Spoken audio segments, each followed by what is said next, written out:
Welcome everyone to Deeper Insights, our Tech Canada webinar series. It is June the 1st, and for many people in Canada, that's kind of a monumental day because we are opening up for many provinces the stage 1, and for some people moving into preparation for stage 2 post-COVID, or not post-COVID, in COVID still.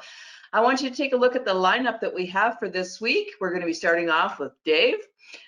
But tomorrow, yes, there we go. Thank you, Vanna. We are going to have Dominic Vogel and Sharon Bauer. Sharon is a lawyer who specializes in privacy, and Dominic is a cybersecurity expert. So they're going to be talking about how you can manage your privacy and your security programs while you may still have employees working from home. On Wednesday, Mark Sutcliffe is going to give us a very, very inspiring talk about the luck you have been given and what you can do about that. On Thursday, it is our privilege to host Drew Dudley. Drew Dudley is a leadership expert and an author and has a great following around the world. So I hope that you can invite your friends and family, associates, etc., to join us for Drew Dudley. On Friday, Nolan Bering is going to be presenting about how to set your office up. You may have furniture that you need to move around to make sure that your employees are safe and well cared for as they prepare to re-enter the workplace. So Nolan is going to describe some of the ergonomics and some of the ways in which you can organize your office and not necessarily have to go through a huge amount of inventory update. To begin June the 1st off, we have Dave Nelsen as our first presenter. Dave believes that every company is a technology company. Even if you don't sell a technology end product or service, technology is how we get it done with a differentiation and higher profits. Dave is here to raise the TQ, or our technology quotient, of business people. He has delivered his 5 acclaimed tech talks to more than 1,500 companies and associations. Dave has his engineering degree from Stanford, and I won't say when that was because Dave is still a young man. He is developing signaling system 7s to defeat the digital blue box that Jobs and Woes created to make free long-distance phone calls. That was one of his first beginning enterprises. But I want to say that Dave has been recognized as an EY Entrepreneur of the Year. He is also one of Vistage's top speakers of the year, and we are proud to say that Tech Canada has also ranked him as one of our top speakers. So without further ado, I'm going to turn it over to you, Dave Nelsen. Welcome. All right, thank you, Ruth Ann. And I'm going to do something a little different here today. We are not going to be using desktop sharing. Instead, I'm in my virtual studio, and so I'm going to deploy my virtual screen from the ceiling here, and we're going to dive into the presentation. I call this presentation a data-driven, so we're going to try to take this by the numbers, a data-driven approach to understanding our new world now and building a better business. And a couple of things as we get started here. Notice right here at the bottom, the copyright, crossing that off. As far as I'm concerned, feel free to use any of this content. Number 2, you'll notice I am wearing an N100. That's better than N95 grade mask. If you think about it, the idea of a global pandemic, while it's rare, long probability on any given day, we've had a lot of close calls, and it seems a near certainty that it was going to happen. So I've had these masks on hand for more than 20 years. Remember another coronavirus called SARS back in 2002, 2003? Yeah, 8,400 cases, including 7,300 here in North America, killed 9.6% deadly. But not as deadly as another coronavirus that struck in 2012 that was called MERS, 2,500 cases worldwide, a couple here in North America, 34% death rate. So it seems to me that with all these things out there, and remember Ebola and the flu every year is somewhat different, it's likely that this will happen probably again in our lifetimes. Now, right now, we just got to get through the second half of 2020. People ask me about masks, though, since I'm into them, and I want to point you to this 3M technical bulletin right here. And what they say, I'll pull this out so you can read it very clearly. It is reasonable to consider China's KN95 standard as equivalent to the US N95 for things like viruses. And so we are at the point where we're starting to see availability of KN95 A lot of this got sucked up into the healthcare system, as it should be, to deal with the overload there. But as this becomes available, this is likely to be one of our tools going forward. It's one of the things we can do. If I'm wearing N95 or KN95, and so are you, I'm not transmitting, you're not receiving. That's one form of social distancing when we cannot separate ourselves 6 feet, which is the issue in some businesses. Now, as we dive into this, I'm going to give you a lot of US data here, as well as some Canadian data, but it's based on this premise. Old saying, when the US sneezes, Canada catches a cold, which is yet another coronavirus, one of the 4 that circulates regularly among humans. And so I think what happens to our economy and how well we deal with this is going to be relevant to you. And so we're going to tour both countries as well as a few others. Now, all of the slides are available for download here. You can make note of this short link, do a quick photograph or screen capture. I'll put it up again at the end. And what it'll get you is the Keynote file. Now, I run this on Apple. That's their version of PowerPoint, but they've also got an exporter, so I made a PowerPoint version. And as I said before, I'm taking the copyright off this. Use this as your own. As leaders, part of our job is to be a trusted source of information. Feel free to use any of this material as you like. We got a bunch of topics here today, but the bottom line is that one in blue right there, business process redesign for the rest of 2020. That's going to be the core point.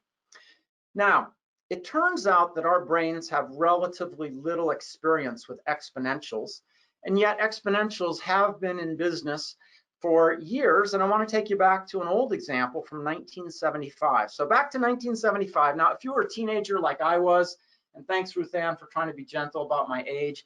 Yeah, you remember summer of 1975 because that was Jaws.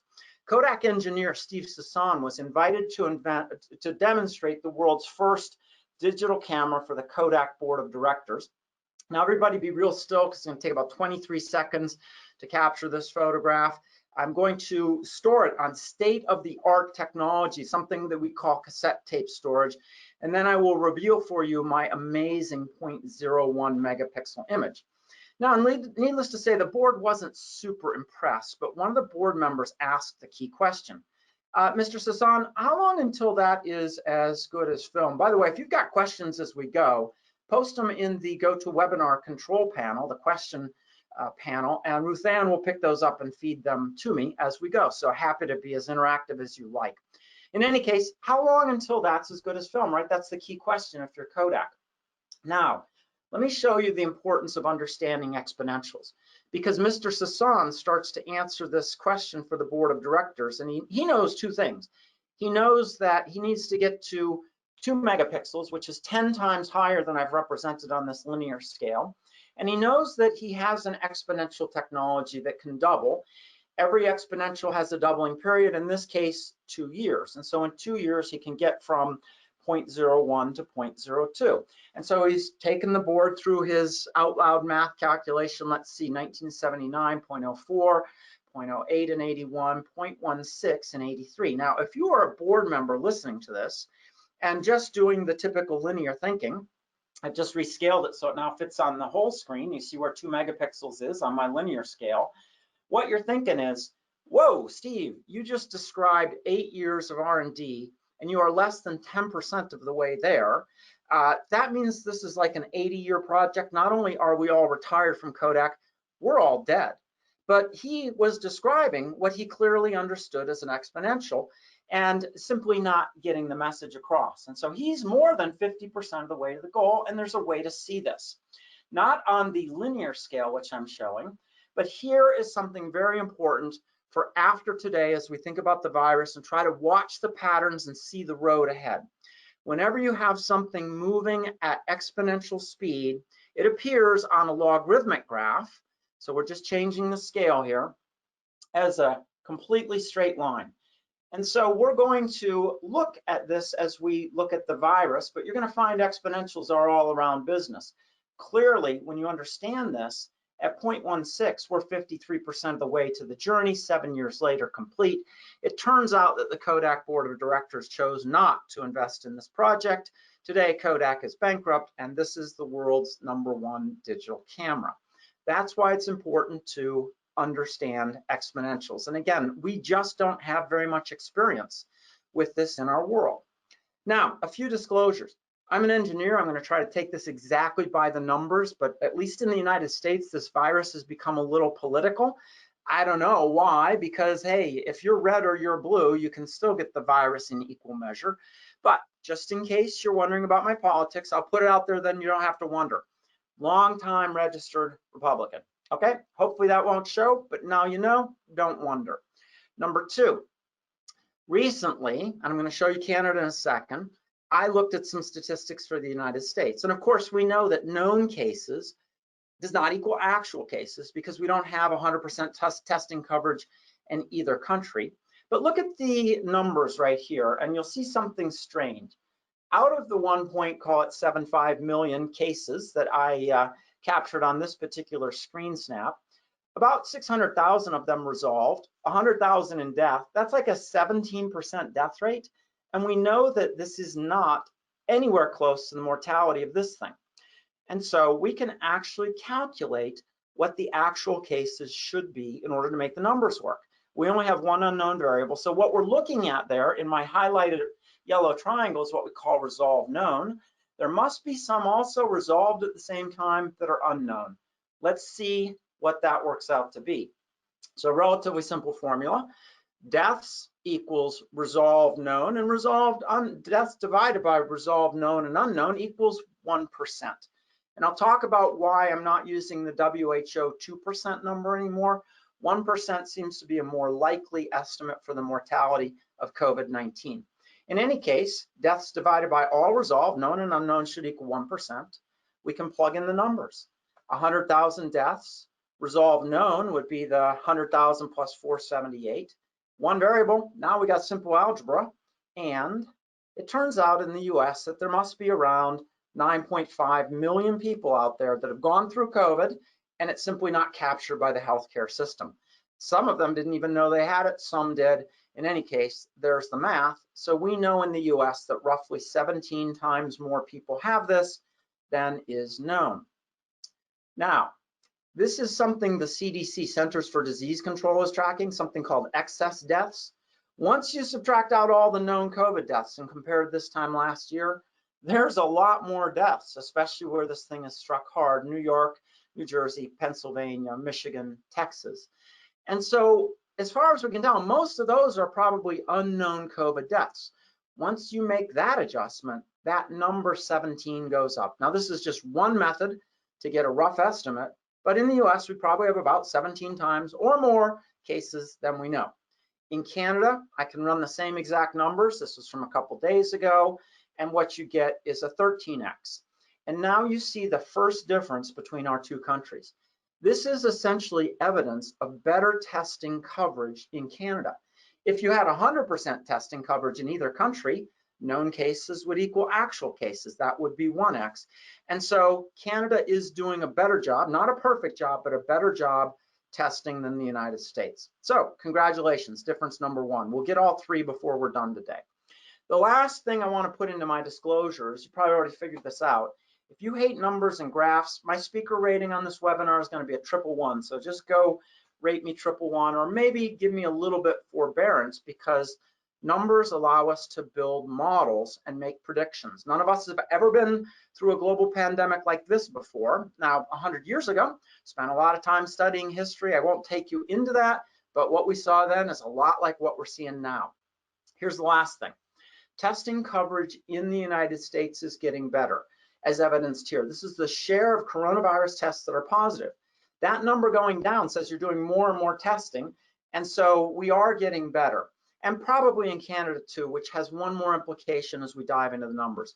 Whenever I show you a graph that looks like that, had the testing coverage been consistent, it would have arrived at the same endpoint, but a little more gentle slope. So when we look at some of these graphs, they're a little bit more severe than reality.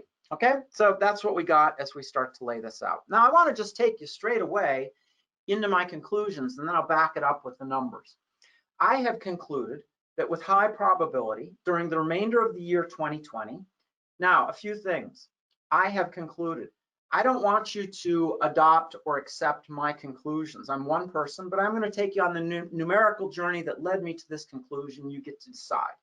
If you're going to predict the future, it is not 100% certain, so with high probability. And yeah, that's me going out on a limb here. I don't have wings, but if I fall when the branch breaks, I'll be happy because things are better than they look right now. Here's my conclusion. And by the way, 5 key assumptions underlie this. I'll make sure you get those before we're done. Kids are not going to return to traditional K-12 classrooms in the fall. We might get them out of the house, maybe part of the time, but it's going to look nothing like it looked before. Same deal for college students, not getting back to traditional campuses and traditional dorms. And one of the problems we have is also busing. How the heck do we deal with that given surfaces and social distancing? Traditional child care centers not going to be open, at least not like they were before. We'll probably have some way to get them back online, but we'll keep kids in relatively smaller bubbles. They won't be fully intermixing. The stadium bands, not going to be touring this year. I expect the NFL is going to figure out a way to play, but if there are people in the stadiums, there will be something like 10% capacity. There won't be any traditional campaign rallies. It's presidential campaign season here in the US of A. Traditional bars and restaurants will not serve as many people inside. Outside seating, I think, is going to be very popular. They've got to get back to serving the same kind of capacity, but you cannot do it in their current footprint. Broadway, not going to reopen, at least not in the current theaters. Weddings and funerals, yeah, those will continue, but relatively smaller affairs. Airlines not going to use center seats unless everybody is wearing masks. And I'm not talking about improvised masks, which do provide some modest benefit in slowing the spread of the virus, probably provide very little protection in terms of acquisition. We need N95 or N100 grade. Movie theaters, not open in the traditional configuration. In-home childcare, that's going to be a growth industry. And many people are going to acquire valuable new technology skills coming out the other side of this thing, like video conferencing, like we're doing right now, the distance technology, which brings cost savings and productivity to our business. It's interesting, but we've been forced to adopt technology faster than normal, and we're getting it done. It's amazing. Now, if you look at my list, what you realize is there's one underlying common idea. And the idea is all of those things in one way or the other involve high density of people, and we can't go there before the end of this year, barring, again, the 5 possible developments, which I'll take you through. So that's the conclusion. Now, I want to tell you why. So let's start to look at the numbers. 78 days with SARS-CoV-2, that's the virus that causes COVID-19. We started in this country, actually probably this continent, with 1 case in 1 state, that was Washington, came directly from Wuhan. And then we ran for 60 days before we did anything. And then we started serious social distancing in the US around March 20, started just a little later than that in Canada by my calculations. And guess what? Now you have a rocket ship shooting north, and you have 365,000 cases as you try to slow this thing down by April 6th. If we had not done that, and by the way, I am going to, because most people don't really understand exponentials, cut them some slack. Look at this. 67 days to get to 100,000 cases, right? And we're in the social distancing, and people are asking this question. You know, we hear the mortality rate is 2%, that might be high, but even if it's 2% times 100,000, you know, you got 2,000 deaths. What's the big deal? Why are we closing down the economy?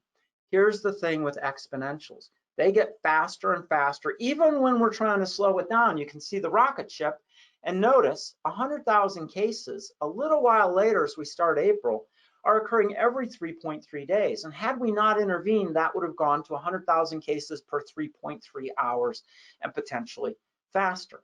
So had we not implemented serious social distancing, well, 365 still shows up on the chart, and the curve still looks the same, but that's where 365,000 shows up, and we would have been at 6.5 million. And I'm going to show you how I know this too, and show you comparable numbers for Canada. It turns out that the starting date and the doubling time varies by city, state, country, but the pattern being an exponential is the same everywhere. And here's the deal. The doubling time in the United States, because of our density and intermixing social behaviors, is about 2 days. 2 days go by, you've got twice as many cases. In Canada, that same number is about 3.3 days. And so there's the second big difference between our countries. The pattern, though, I've looked at it in Italy, in South Korea, in warm weather countries like Brazil and Australia. They're hot in February and March, and yet we saw the same exponential behavior. Now, back to reality. So we're at 365,000 by April 6th. Flatten the curve, plank the curve, whatever you call it. We did that by and large successfully in both countries. Not so pretty in New York City and part of Connecticut and part of New Jersey, but we got through it. We're moving down the other side of this curve. We'll get there in another N days. I'm going to give you that number too based on some modeling. So let's say we do that. We flatten the curve, and then let's all just go back to the old normal. Let's go back to the bars. Let's go back to the stadiums and the bands tour. Well, now you'd be restarting the fire, but not with one case in one state, but with multiple cases in every single state, every single province, every single territory. And you got to ask yourself, what would cause the SARS-CoV-2 virus to behave differently the second time? And the answer is probably nothing. We are nowhere close to what we call herd immunity. We're probably not going to have a vaccine this year. If we get one, great. That's one of the 5 things that will save the day. That is a silver bullet, but probably going to be 2021. And it's not even 100% assured we can design a vaccine for this thing. We're taking 4 different strategies, highly probable, but it's going to take a little bit of time. And so here are my recommendations for business imperatives. Do this now. We know what we've got. Redesign your business. Now, the reason the letters just went backwards is because we're inside your business. We're looking out. Redesign your business.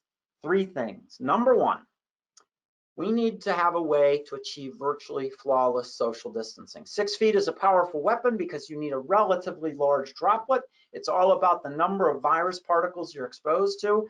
Based on SARS-CoV-1 study, if you're just getting a few virus particles, even like 1,000, below 1,000, you probably don't get sick. And so 6 feet is a very powerful weapon.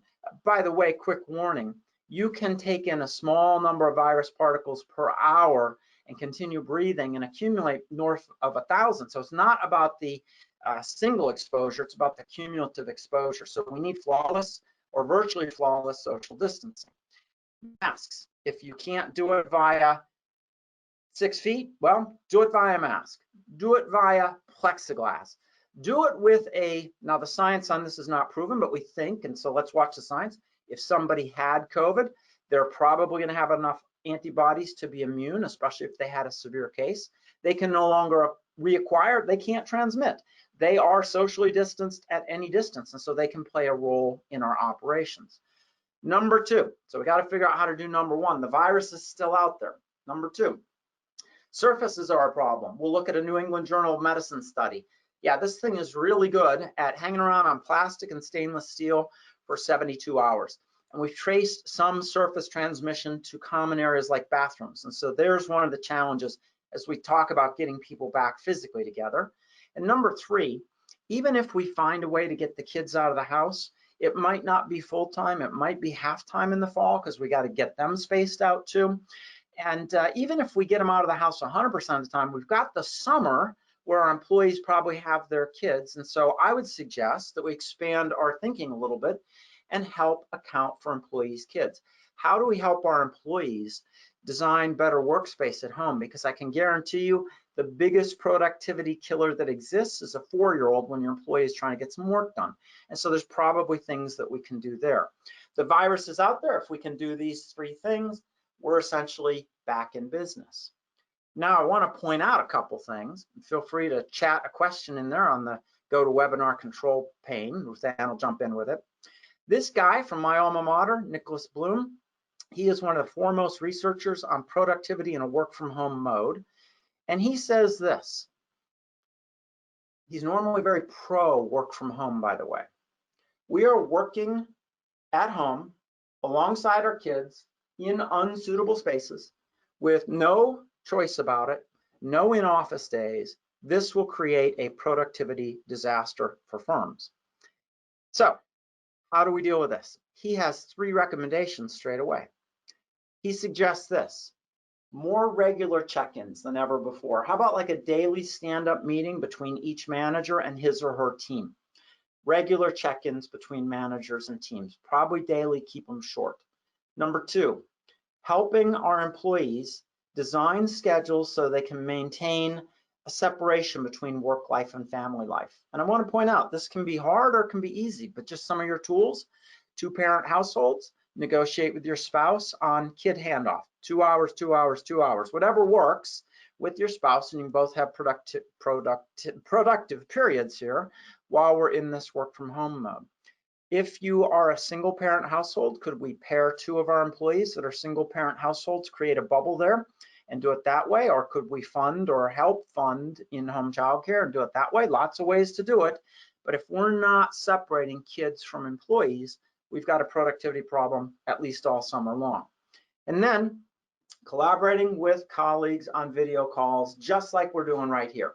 This is a better way. Now, in a large scale webinar, it's more of a monologue than a dialogue, but if we have a small number of people, we can do our video windows, we're good to go.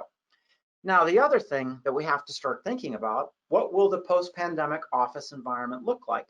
Because it's going to be different, near term and long term. And I'm going to suggest for the things that are only near term changes, do it on the quick and cheap. If it's a long term, make the appropriate investment.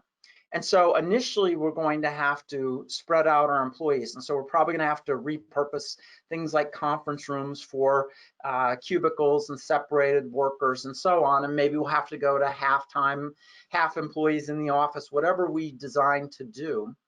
But long term, think about this. Imagine that you have a big conference room where you have a weekly team meeting. What if 3 out of 4 weeks we use this distance technology to meet, and then 1 out of 4 weeks, why would we pay for the conference room at that utilization? Let's go to the local co-working space, WeWork or whatever, and we'll meet up there and we'll pay for a conference room for 2 hours. And so there will be temporary and permanent changes on the other side. I think one of the permanent changes is going to be with respect to business travel.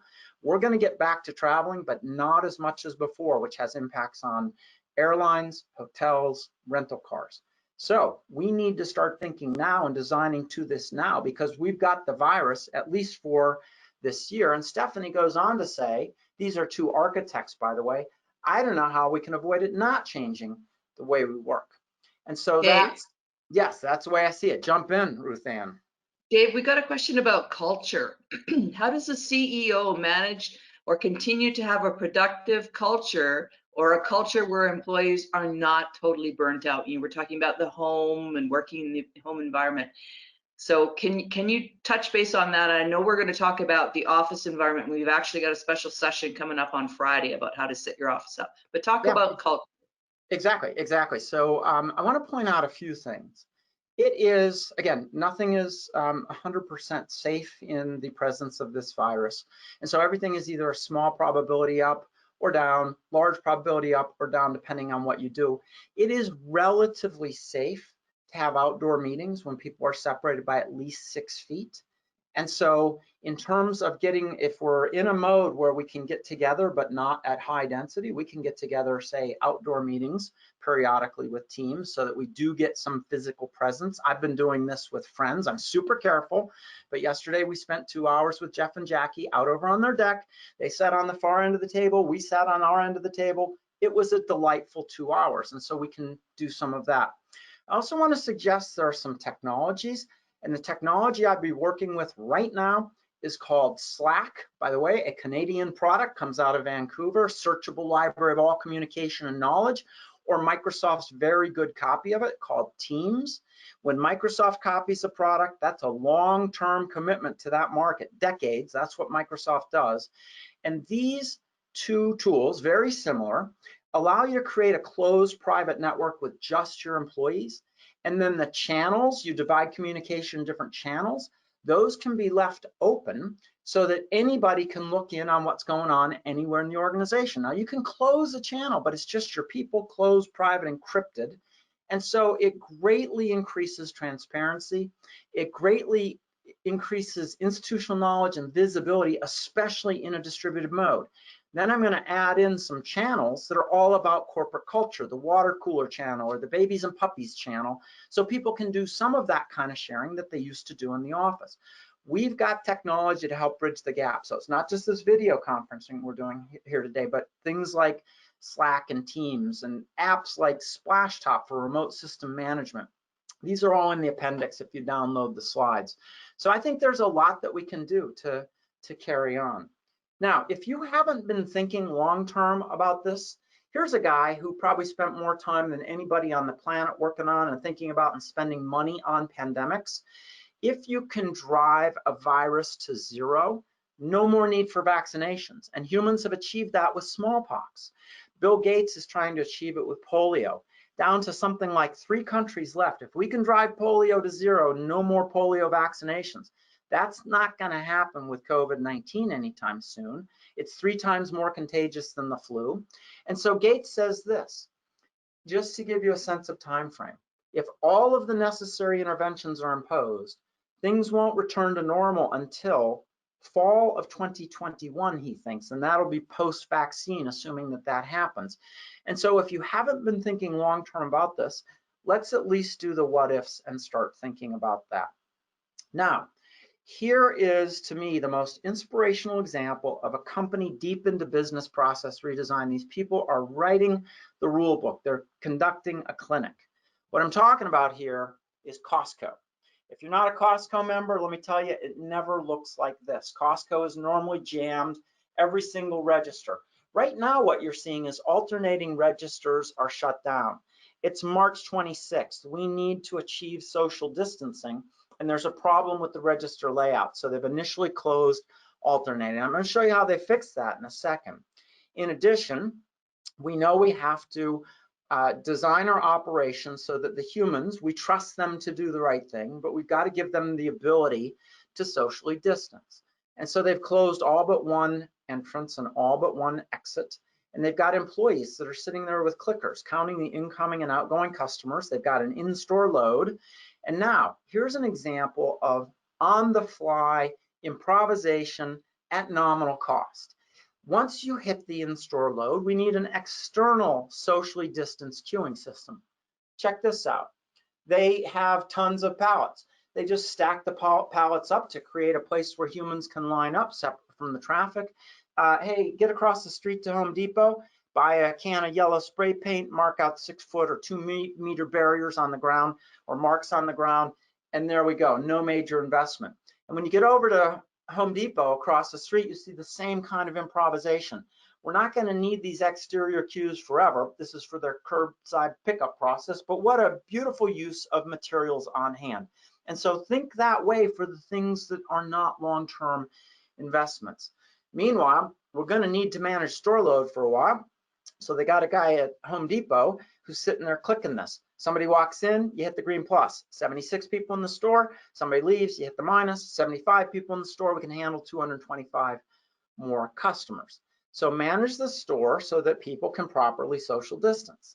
Next, new surface management procedures. Used to be at Costco. This is my card. I had to give this card to the clerk. Hey, here's the card. They would keep it until the checkout process was done. That's a possible transmission path. Surface management procedures, no handoff anymore. Socially distanced checkout. Check this out. So you can see on the ground the yellow lines, so our customers can line up 6 feet apart. But what about when you approach your checkout clerk? The problem is you are about to break the 6 foot barrier. And this is where something like plexiglass comes in to create a virtual barrier. So I'm highlighting it here so you can see it clearly. And then to improve things, we start to add masks. Now these procedure masks, they probably provide some benefit. Once we can get N95 or KN95, we're going to upgrade to that because that stops both transmission and acquisition. Shouldn't say stop, dramatically lowers transmission and acquisition. And now here's another problem. Notice the register directly behind. They were laid out symmetrically. And so a customer normally came through that path and would break the 6 foot barrier. Well, by 2 weeks later, when I'm back at Costco, they flipped the registers. They now have their clerks standing back to back. And now we've got all registers back online. No new equipment, don't know exactly what they had to do to flip these things, but that is genius. And so we arrived here at door 13, not exactly by our choice. I'm going to suggest prepare for the worst, and then if it doesn't come to pass, let's be thankful and move forward faster, but let's be prepared. Let's at least look at the scenarios. So those are my top level thoughts. Now, I promised I would take you into the numbers to see what's going on. And so first of all, where did I come up with the 1% instead of 2? Here is the WHO study. This was done in China. You can see that WHO looked at the confirmed death cases in China. China had pretty good testing coverage in Wuhan, but they didn't catch all of them. So there's a statistical adjustment as we look at the right-hand column. Now, it was true in China, nobody under 10 died. That's not true globally, so I'm just going to strike that off. Notice, though, the correlation to age. The older you are, the more dangerous this is. Now, that study put us at 2%. We've gotten some other data, and by the way, for reference, modern influenza right over here, about 0.1% mortality rate.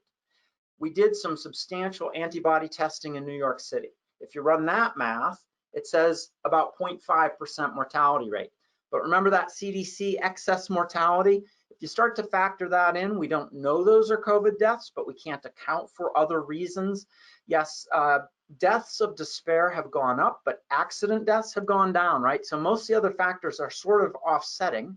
And so we think that that probably is closer to 0.8. So those are the back of the envelope numbers based on antibody testing in New York. About 1 in 5 people in New York City has antibodies. Nowhere close to herd immunity, but got through a lot of that population. Next thing that happened was I started talking about we just have to consider it a range. And I think we're still there at the moment. So somewhere between about 0.5% and 2%. But where in that range? Well, the people at Worldometers, this is a nonpartisan group of statisticians. They've run the numbers to ground on New York. They conclude 1.4% infection fatality rate in New York City at least. And so there we are with a higher confidence data point. Recently, the CDC came out with pandemic planning scenarios, and they presented 5 to help public health authorities prepare for the future. 5 possible scenarios, but scenario number 5, they labeled their current best estimate. And notice, in their current best estimate, this had almost no publicity, they are saying that they think the fatality rate, their best estimate is going to come in around 0.4%.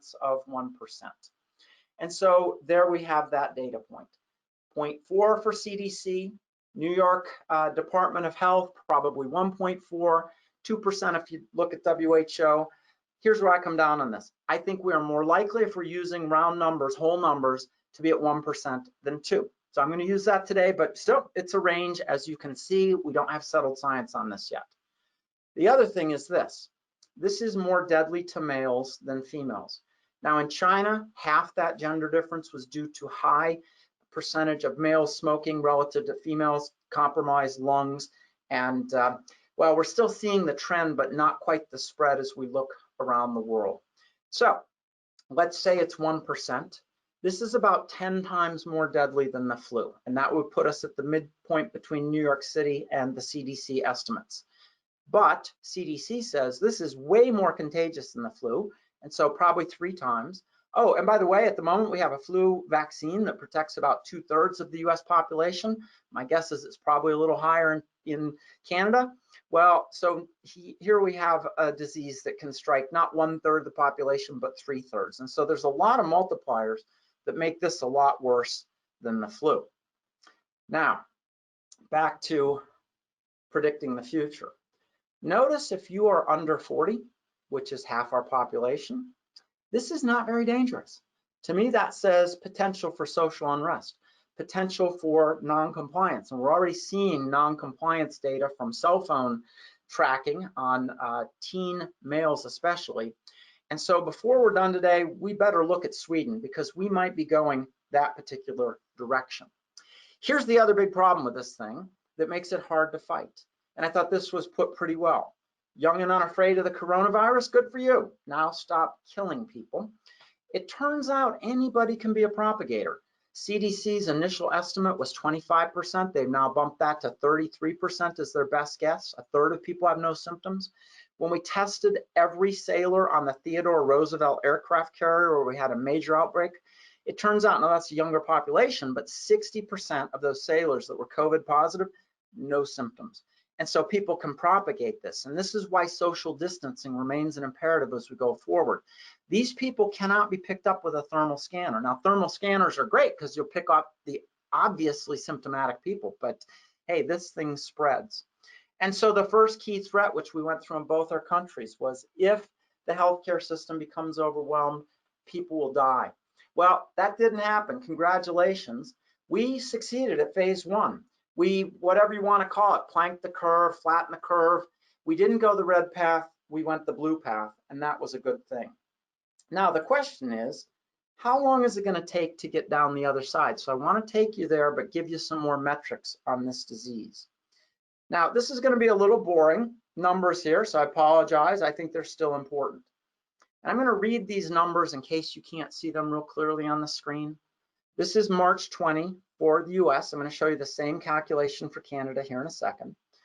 US had 14,000 cases on March 20. This is pre-social distancing, and I want to show you the next 5 days because this is the virus unconstrained. Even when you call lockdown, a lot of people have been exposed, 6-day incubation period, and by the way, most people who got COVID got it at home when somebody brought it into the house.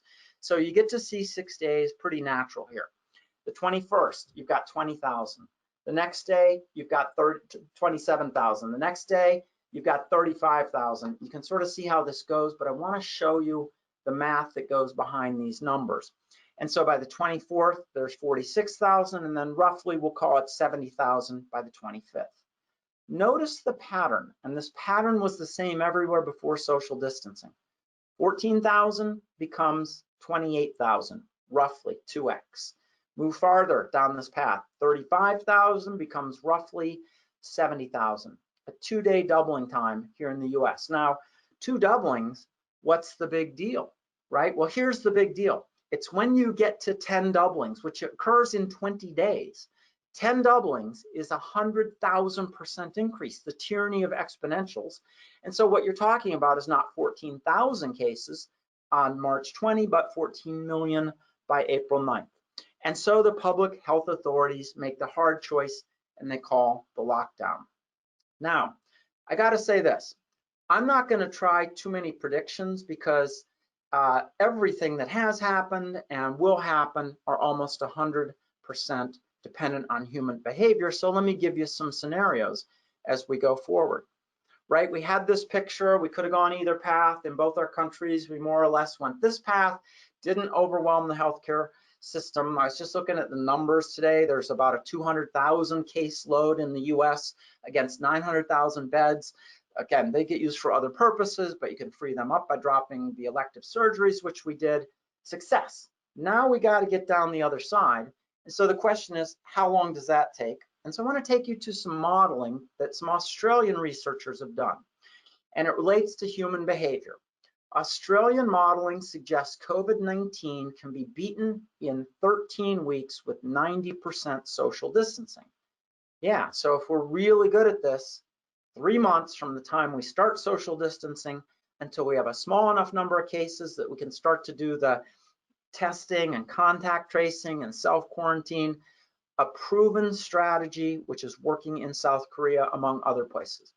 If we are not quite as good about this, if we relax too much as we go to opening up our respective economies, 80% means being in public every 5th day, so that's your frequency, and then trying to do our 6-foot thing and trying to do surface things, but not being perfect about it. And so we've equipped these little bots with the best characteristics of acquisition transmission based on what we know. And if we're not that good, this fails. So here's the chart. And you can see that these Australian researchers at University of Sydney invoked the suppression at about 40 days, and then you can see the 3 curves run. And you can also see when they stopped and had their answer and let this thing go and just put the human bot simulators back to what they were, the curve right over there looks exactly the same as the curve at the beginning. And why wouldn't it? The virus is still the same. We're nowhere close to herd immunity. And interestingly, in the US, we might be going this path. We'll see, and I want to give you the indicators that I'm watching to try to figure it out, because that will drive different behaviors. In the US, as of this morning, we had, well, from yesterday's statistics, 20,000 more known cases. You're about to see Canada's made massive progress. You're below 1,000. In fact, May was really great for Canada as you went from roughly 1,500 to roughly 750. Do that again in June, and you can go the South Korea strategy. We can't relax the social distancing too much too soon. In any case, what the models say is if we continue on this path, and you're doing a good job and we're doing a really good job, we're probably looking at something like June 20 in both our countries. If it's not quite as good, if we let up on this too much, it's going to take longer to get down that curve. Again, all evidence says Canada's going great. US is going pretty well. I'll show you the numbers, but we'd be talking July 20. The thing is, it is very possible that we ease up too much, and instead of going down the curve, by July, you'll have roughly doubled the number of cases. That's the path we don't want to go. And in the US, what I'm watching is stuff like this. Wisconsin Supreme Court strikes down stay-at-home order. It's not constitutional, according to the Wisconsin Supreme Court. And if you look at these people, I'm not seeing a lot of masks. I'm not seeing a lot of social distancing. And you know, we've got some riots going on right now in the US because of some police brutality in Minnesota, Minneapolis specifically. I think, well, let's just say the next 7 days, 14 days, gonna be super interesting with respect to US numbers. It's African Americans that are struck hardest here, the minority communities on COVID to start with, and many of them are doing the right thing in terms of masks, not so much on social distancing in these cities at night. In Georgia, even before cases started going down, and so you see the number right there, this is April 24th, business owners opening up. A lot of people thought the governor pulled this one too soon, but I'm happy to say that not that bad a picture yet. We're going to look at the numbers. So here's Canada, new cases, including I added a 3-day moving average here. May was spectacular for you guys, right? So you got from roughly 1,500 range, you see the scale over here, 1,500 down to say 750 kind of range. Keep going down that path. That is a beautiful thing. Now, here's how we're going to tell when we're failing, where the problems are. This is Excel, and all I've done here is created in column A simple exponential series. Let me blow it up for you so you can see it. 2, 4, 8, 16, 32, that defines an exponential. Now over here, and again, I'll blow that up for you so you can see it, logarithmic scale. All I got to do is check the box, and look what happens to the series. It shows up as a straight line. So we're going to use logarithmic graphs to monitor this thing, and if we see straight lines, we know we got a problem. And we have to react because, again, 10 doublings is a 100,000% increase. So here's your successful case, South Korea, but I want to show you both linear and logarithmic forms so you can see the pattern detection. I put this into the category of our linear brains have trouble grasping exponentials. So here on the left is my linear scale. These are the kinds we deal with in business, right? If you're plotting profits or head count, usually it's on a linear scale. This is the world we live in. It's a linear world. Over on the, by the way, very hard to see progress. On the right, I have a logarithmic scale, 10, 100, 1,000, 10,000, etc. Now notice in South Korea, right there, I've just highlighted in red, straight line. It's early days. We've crossed 100. We're moving towards 1,000, but we are proceeding at a fixed doubling pace. South Korea is reacting at that point. They are able to produce 100,000 test kits at that point in time. They had the same first case date, January 20th, as the United States. But what South Korea did right was they deployed massive amounts of testing so they could identify, remember, close the gap between known and actual, and then you can contact trace and you can quarantine. And what's very evident right after that point in time as they're deploying their testing, massive testing. And they're doing contact tracing and quarantine and a very compliant population. They move straight off that line and you can see the curve bend and the slope progressively change. Now on this side, you see no progress, no evidence of progress whatsoever. That's where same data both sides. That's where logarithmic graphs have value. And of course, you see it go flat in logarithmic form, and eventually they cap it, and it shows up quite a bit later, right there at the end, in linear form. Yeah, they did a lot of things right. So according to the Heritage Foundation, which interestingly enough is a Republican kind of conservative group, they also cited this: the trust strategy, transparency, robust screening and quarantine, universally applicable testing, strict control and treatment, and oh, of course, lots and lots of masks. Today in the Asian culture, if you went out without a mask, it's like going out without pants on. And so this is going to be part of our strategy going forward. Let me show you another example of detecting patterns in logarithmic graphs. That's linear. The only thing you might conclude if you look at this is Italy's got bigger problems than the US, until you dive into the same exact data in logarithmic form. Notice Italy, right there, moving towards 100 cases, straight line, lockdown, that's where they called it. February 21. By the way, I'm not pointing any fingers. I'm talking numbers here, okay? So I'm just giving you the replay by the numbers, completely apolitical. But you can see they called the lockdown, they immediately bent off the curve. Meanwhile, in the US, we ran for 20 straight days of doubling.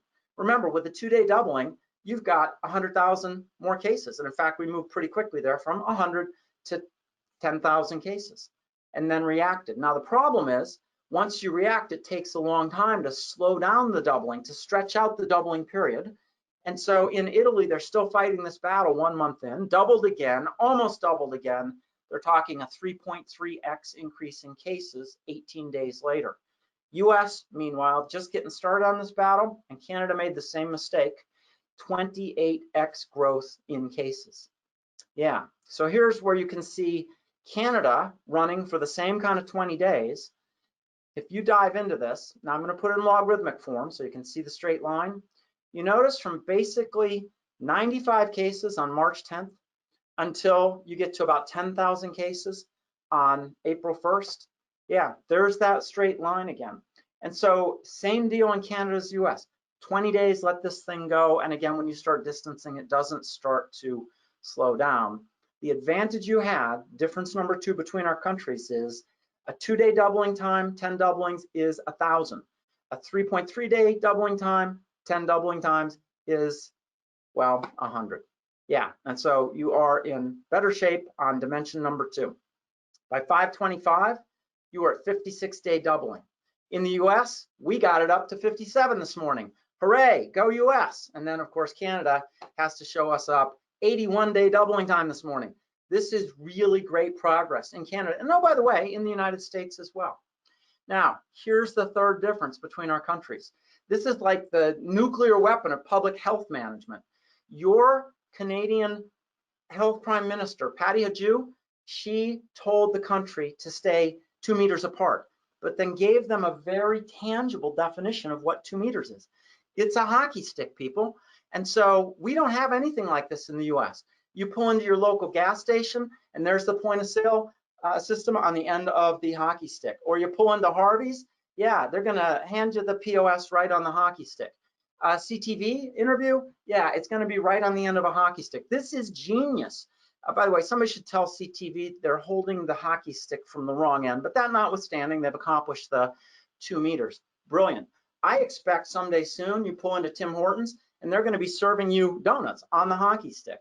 And here's an interesting skill that Canadians are pioneering. We need this in the US desperately. So a friend comes over. Remember, we got to have pretty good social distancing here going forward. And now we're able to refill the coffee cup of our friend. We're chatting 6 feet apart, 1 hockey stick apart. Genius. That is brilliant. We need something like this in the US, which we do not have. And I have heard recently that 93.7% of Canadians have mastered that skill. Brilliant. Genius. All right, so what's going on in the US and how are we going to see this thing going forward? There's our linear scale. There's our logarithmic scale. Let's dive in and watch what progress looks like. By the way, same data on both sides, impossible to see progress on the linear scale. But you dive in to the logarithmic scale and look what happens here. Roughly call it 7 to roughly 14,000, 2 days. That's where we're coming to the end of the natural doubling. We're now into a lockdown. And so you go just a little further into March. Roughly 20 becomes roughly 40, but it took 3 days. That's progress. That curve very subtly is starting to bend. Roughly 70 to roughly 140, but that took 4 days. And so we zoom all the way out to where we stand today, and it's very clear to see that curve bent. We're at, as of this morning, 57 days. And again, congratulations. But people see this. The press writes about this. Why are we taking this economic pain? Where's the progress? The progress is not evident on a linear scale. Now, here's what we're going to watch going forward to see if we've got a problem. This is US doubling time, 7-day moving average with some of our more interesting states. And so you can see color coded there: Minnesota, Wisconsin, California, Texas, Georgia, and US. Now on the top of this chart is 0. That's bad, right? That's infinitely fast doubling. You want to get as far away from 0 as you can. And so we're trying to move down. Now, if you get stuck in a sideways pattern, as you see Minnesota was until relatively recent, that's not good either. You lock in at a doubling time, well, next month you've got twice as many. The month after that, you got 4 times as many if it's a 30-day doubling time, which is roughly where they were at. Down is good. And by the way, there's some anomalies in reporting. And so I'm just going to fix the Texas and Georgia data. It looks like about that. Okay, so that's my back of the envelope fix. And what we're seeing here, even though Georgia has gone early and relatively permissive, even though Texas is pretty permissive, you know, it's a live free or die kind of state, it so far is holding up, which says to me this: the press is going to cover those few people that are the bad misbehaviors. Most humans are smart. Most of us are compliant. We don't need 100%. We need 90 or 80, just not less than 70. And so far, a little bit of trouble in Wisconsin. California has excellent protocols, but very high minority populations, 1/3 Hispanic, right? That's, again, one of the communities that's being hit harder with this thing. We're going to watch and see. And if these numbers ever start to settle into a permanent sideways pattern, especially for the US overall, or heaven forbid, start shrinking and moving back up towards 0, that's when you know you have a potential second wave. So all in all, I'm seeing a little bit better progress than we might have thought. And just FYI, I have removed test coverage skew. So this, we pull all that out. And so this has nothing to do with test coverage changing. You've got a very pure picture right there of what's happening. Now, the other thing that I think we should watch is this. How is the doubling time changing week over week? And again, down is good on this chart. If you have doubling time and it's actually getting shorter, 0 to -3 or even faster than that, that's when things have gone critical. If you're in the 0 to 3, you're changing on average of about 1.5 days per week. That's sort of poor. If you're in the 3 to 6 days change per week, that's okay. And if you get down here into this green area, that is absolutely excellent. You notice that the US right there, to me, those are the kind of patterns I watch for.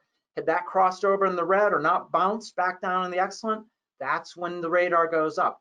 I won't panic until I've seen something happen for maybe 2-3 weeks, but these are the numbers that are going to help us. And again, nominal testing coverage skew. Here's where I think the US might be going, and we're in the home stretch. Sweden, and then the wrap up. So Sweden, you can see when they started distancing, a clear bend to that logarithmic curve. It was going there, and clearly when they called distancing, earlier than Canada, earlier than the US, around March 11th, they did something called, well, I call it, they don't call it this, distancing light. We recommend social distancing. We left the workplaces and bars open, the shops are open. We can't figure out how to do the high schools and colleges, close them. We suggest, but don't mandate, no travel, you be smart. And no gatherings over 500 people. That was March 11th. Later, they revised that down, no gatherings over 50 people. Now, notice a second straight line. The straight lines are where you've got danger, and it took about a month before the collective Swedish population really started to move off the exponential, the fixed doubling time. And this has implications. And so when we look at the Swedish strategy, relatively more permissive than what we have in, I'm not even comparing to US or Canada. Let's just compare to the Scandinavian cohort, right? We're looking right there at Denmark, Finland, Norway, presumably similar countries, but that took the harder strategy that US and Canada went on. Doubling time is much, much faster in Sweden. And now, Column F is not fair to compare. So let's just go to column G. I adjusted these as if all 4 countries had the same population. And on a weighted average basis, what you're seeing there is Sweden is taking a death rate about 7 times its Scandinavian cohort. Maybe there's some factors that cause that to be a little bit bigger multiple, but most of it is COVID spread. Yeah, now, I'm not about to say what maybe you think I'm going to say next. I'm not going to talk about the benefits of economy versus lives. Is it possible, and somebody will answer this in about 25 years looking back, that a bad short-term strategy is a better long-term strategy? Because guess what? If social compliance breaks down and the doubling time numbers come crashing down, there are vastly different implications. Even if the total same number of people get infected, if you do it fast versus slow, you lose a lot more people. And so it's interesting at least to think about, and it is possible that the US is going that same path. And that's how I got to this conclusion in terms of our businesses. The redesign the business. We do these things, the virus is out there, and here are the 5 things to watch going forward. Because we have a new reality. It's distance for a while. So what could change the picture? Hey, if this thing turns out to be seasonal, great, we'll have the summer to prepare for the fall. It went exponentially until constrained in Brazil, in Australia. We don't have any science on this, but I wouldn't plan on this one. If it happens, we got lucky. The virus might mutate in a way that makes it less lethal. You know, viruses do this. They are really good at reproducing, but bad at reproducing accurately. Now, if a virus makes 2 different mutated copies of itself, and one is really deadly and one is not very deadly, the deadly one finds its host, kills the host, gets buried underground, does not get to propagate, and the less deadly one goes forward. That was one of the key factors ultimately to getting out of the 1819 flu pandemic 100 years ago. H1N1 just became less deadly. They do this. Maybe it already is. We got a lot of studies going on, like we're testing everybody in Telluride, Colorado, a ski area, 8,000 people. Let's figure out what the math is, so keep an eye on that. Number 3, hey, if we get a vaccine, there was some good news this morning about some testing, early human stages. If this happens in 2020, great. Or maybe we find an antiviral therapeutic, great. If that happens, those things are sort of magic bullets, either cuts down the transmission rate or makes the consequences of having this less. N95 masks, yeah, we can use those to stop or at least minimize propagation. And fast and continuous testing, the US government has put $26 billion into testing. If we get a test that's as easy and accurate as, say, a home pregnancy test, employees could take it every single day, hey, I'm COVID negative, and then you can have them cross the barrier. But lacking these things, hey, we know what we got, time to redesign the business. That's our webinar, that's our time together. I'm happy to hang out. It's straight up top of the hour, but I'm happy to hang out and take any questions. So if you got any questions, pop them into the go to webinar control pane. Ruth Ann will get them for me. Otherwise, we'll wrap and have another great webinar tomorrow. Thank you, Dave. You know what? I always appreciate numbers, guys. I have to say it's it's a delight to have somebody who is so fluent with them and puts them out there so that the clarity is seen with it. So I sincerely appreciate your view on this.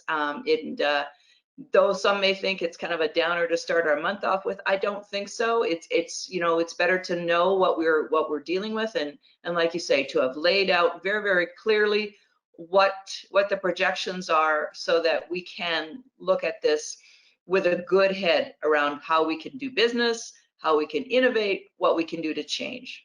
So thank you, Dave, and everyone who's logging in, they're just saying fantastic. So thanks again for a wonderful presentation, and thank you to everyone logging in. So Dave, you take care of yourself. And I'll close with this. I always say, number 1, stay safe, and number 2, help keep the economy moving. We can do both. Absolutely. Thanks again, Dave. And the recording will be available on the Tech Canada website. I won't make the PowerPoint because Dave has given you links in the webinar to access it in whatever format that you wish, and to download it in that way. So again, take care, everyone. Be safe out there.